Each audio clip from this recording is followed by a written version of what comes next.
রাধে রাধে বন্ধুরা, আজকে পুঁই শাক দিয়ে কুমড়ো দিয়ে রান্না করবো। ছোটো করে কুমড়া কেটে নিয়েছি, পুঁই শাকগুলো কেটে নিয়েছি।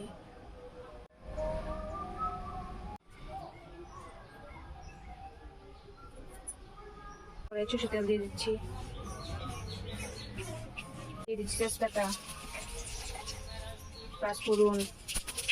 সবজিগুলো জল দিয়ে ধুয়ে নিয়েছি, সবজিগুলো দিয়ে দেবো।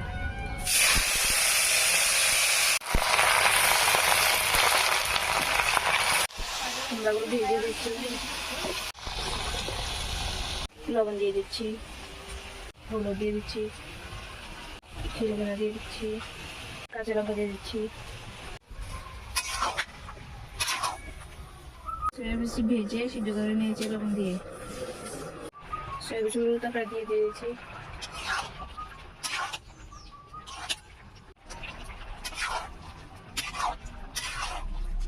তরকারি হয়ে গেছে, নামা নেব।